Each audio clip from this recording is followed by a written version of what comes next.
Comment utiliser une fonction aléatoire qui ne s'actualise pas sur Excel? Bonjour à tous, Alex d'excelformation.fr et pour ce nouveau tutoriel, je vous propose de découvrir comment utiliser la fonction aléatoire qui va permettre de générer un nombre aléatoire compris entre une valeur minimale et une valeur maximale, mais que celle-ci ne s'actualise pas lorsque nous relançons un calcul sur notre feuille de calcul. Alors vous trouverez très régulièrement de nouvelles vidéos sur la chaîne, alors pensez à vous abonner et surtout à activer la clochette de notification afin d'être sûr de ne manquer aucune astuce et de devenir rapidement un pro d'Excel.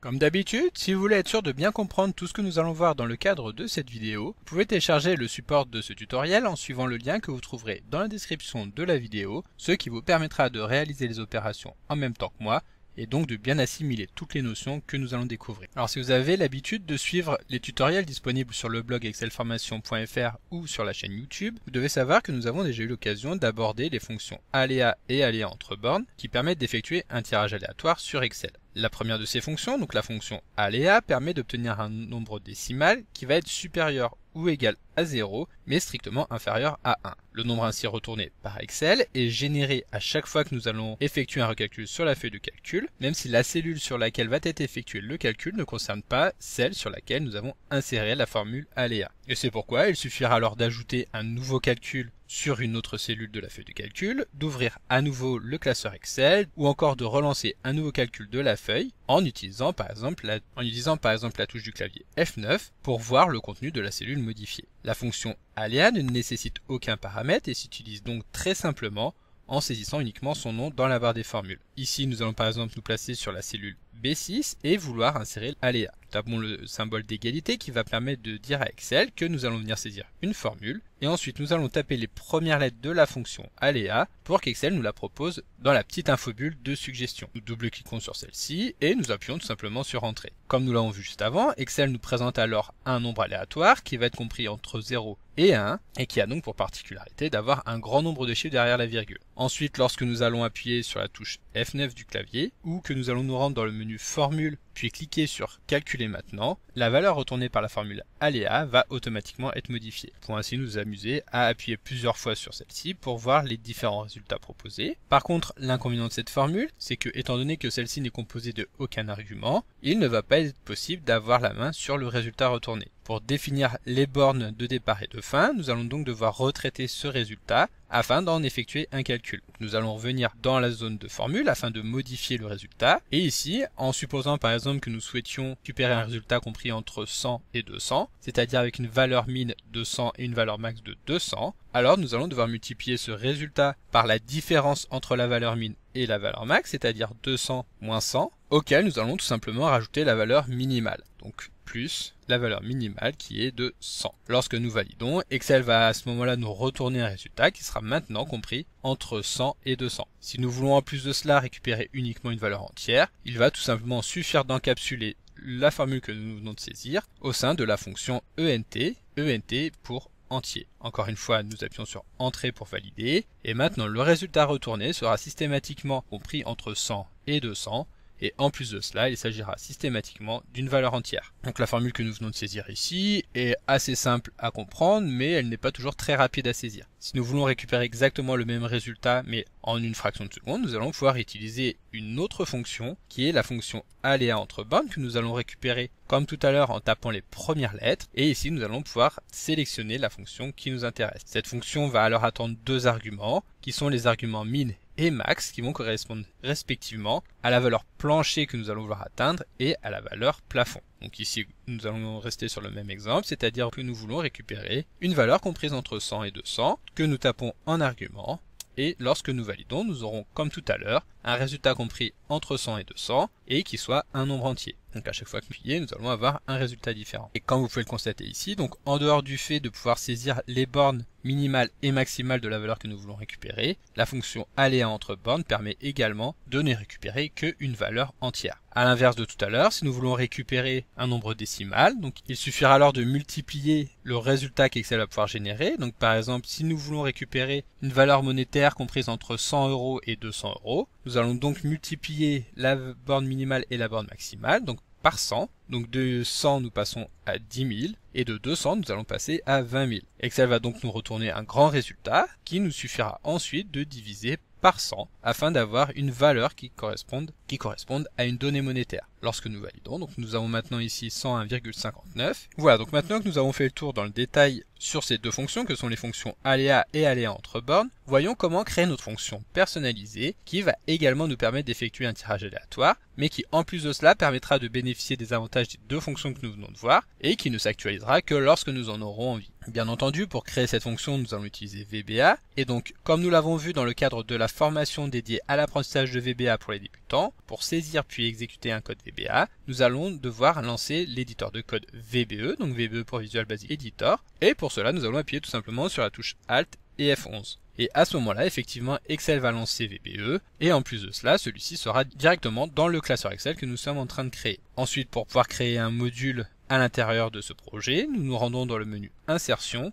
et nous sélectionnons Module. Un module est alors inséré qui correspond à une feuille de saisie dans laquelle nous allons pouvoir venir saisir notre code. Et ici, ce qui va nous intéresser, de créer une fonction qui va être la fonction aléatoire et que nous allons pouvoir définir ensuite. Pour créer une fonction au sein d'un module, nous utilisons tout simplement le mot-clé function, suivi tout simplement du nom que nous voulons donner à la fonction. Et donc ici, nous allons par exemple l'appeler aléatoire, ce qui permettra de faire rapidement la distinction avec les fonctions aléa et aléa entre bornes. Nous validons, Excel nous ajoute la dernière ligne qui est le endFunction, ce qui signifie que tout ce que nous allons saisir entre ces deux lignes sera lancé automatiquement à chaque fois que nous allons appeler la fonction aléatoire. Maintenant, pour pouvoir tirer très simplement un nombre aléatoire en VBA, il va suffire tout simplement d'appeler la méthode RND. Le résultat de cette méthode, nous allons l'affecter à notre fonction, et donc pour cela, nous allons saisir le nom de la fonction, c'est-à-dire aléatoire, et utiliser le symbole d'égalité qui va permettre d'affecter à la fonction le résultat retourné par RND. RND qui signifie bien entendu random, c'est-à-dire aléatoire en anglais. De cette manière, nous pouvons revenir dans la feuille de calcul, appeler la fonction que nous venons de créer comme nous appellerions n'importe quelle autre fonction Excel, c'est-à-dire en tapant le symbole égal suivi du nom de la fonction.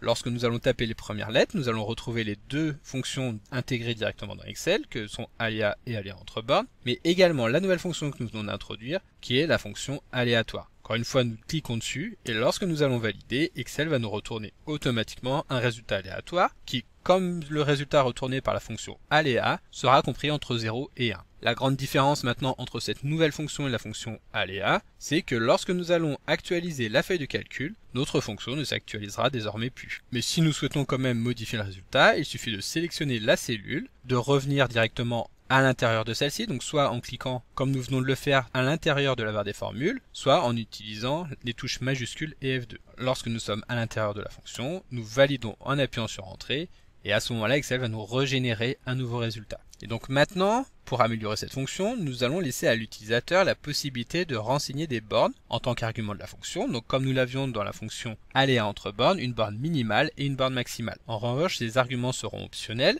Et donc lorsque l'utilisateur ne saisira aucun argument, notre fonction personnalisée fonctionnera exactement comme la fonction aléa, c'est-à-dire que celle-ci va tirer un nombre aléatoire qui sera compris entre 0 et 1. En revanche, lorsque l'utilisateur va renseigner des arguments, alors la fonction aura le même résultat que la fonction aléa entre bornes, c'est-à-dire que nous allons tirer un résultat aléatoire qui sera compris entre ces deux bornes et qui sera un nombre entier. Donc pour cela, nous revenons tout simplement dans notre fonction et nous allons y déclarer nos deux arguments, sauf que nous allons utiliser le mot-clé optional qui permet de spécifier que l'utilisateur peut ou non saisir des arguments. Donc nous allons tout d'abord créer un argument qui va s'appeler min, qui correspondra à la valeur plancher de notre borne, et que nous allons typer en tant que variant, ce qui nous permettra ensuite de pouvoir utiliser la fonction isMissing, qui permet de contrôler si un argument est renseigné ou non. Donc optional min as variant, et comme vous vous en doutez, le second argument sera l'argument max et sera également typé en tant que variant. Lorsque nous avons créé nos arguments, donc nous allons pouvoir à l'intérieur de notre fonction commencer par effectuer un test afin de savoir si l'utilisateur a saisi ou non un argument. Donc nous effectuons un test avec l'instruction if-then. Donc if, à ce moment-là, nous allons introduire la fonction que nous avons vue juste avant, qui est la fonction isMissing, qui permet de regarder si un argument optionnel a été saisi ou non. Et ici, nous allons tout simplement vouloir vérifier si l'utilisateur a saisi une valeur en tant que second argument, c'est-à-dire que l'argument max a été omis. Lorsque c'est le cas, donc nous allons pouvoir affecter à la fonction aléatoire la valeur de RND comme nous l'avions ici. En revanche, donc ici nous allons utiliser un else. Lorsque l'utilisateur a saisi un argument max, alors le résultat retourné par missing sera égal à false. Et donc dans ce cas-là, nous pourrons retourner un résultat qui tiendra compte des paramètres saisis par l'utilisateur en utilisant la formule que nous avons vue juste avant. Donc c'est-à-dire que nous allons affecter à la fonction aléatoire le résultat retourné par RND, c'est-à-dire un nombre aléatoire compris entre 0 et 1, que nous allons multiplier par la différence entre la valeur max et la valeur min, auquel nous allons ensuite ajouter le résultat de la valeur min. Ensuite, nous pouvons fermer le if avec un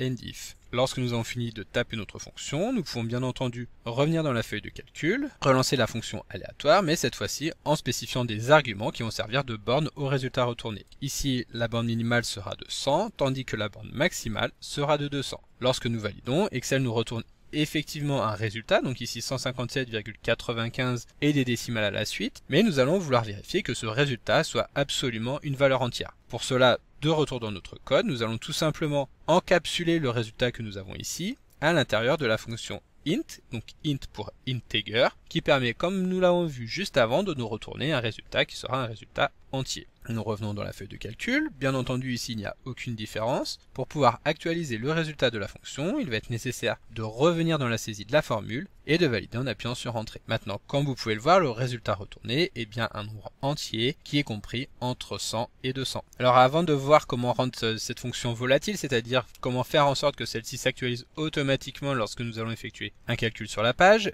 nous allons voir une petite subtilité de la méthode RND que nous avons utilisée ici. En effet, par défaut, la valeur retournée par RND ne sera pas tout à fait aléatoire. Pour être sûr que celle-ci soit effectivement tirée au hasard, nous allons tout simplement devoir lancer la méthode randomize juste avant, ce qui fait que par la suite, à chaque fois que nous appellerons RND, cette fois-ci le nombre sera purement aléatoire. Donc dans les faits, nous ne verrons pas forcément la différence, mais c'est un bon réflexe à avoir de systématiquement faire en sorte qu'une série de valeurs tirées au hasard ne puisse pas se répéter. Voilà, donc maintenant que nous avons effectivement réussi à atteindre le résultat attendu avec notre fonction, c'est-à-dire obtenir un nombre aléatoire compris entre une valeur minimale et une valeur maximale, voyons comment faire en sorte que celui-ci soit actualisé automatiquement à chaque fois que nous allons lancer un calcul sur la feuille de calcul, ce qui permettra de récupérer exactement le résultat que nous avons avec la fonction aléa ou la fonction aléa entre bornes. Pour cela, c'est très simple, il va tout simplement suffire d'utiliser la méthode volatile qui est issue de l'objet application. Donc une fois encore, nous allons nous placer au tout début de notre fonction,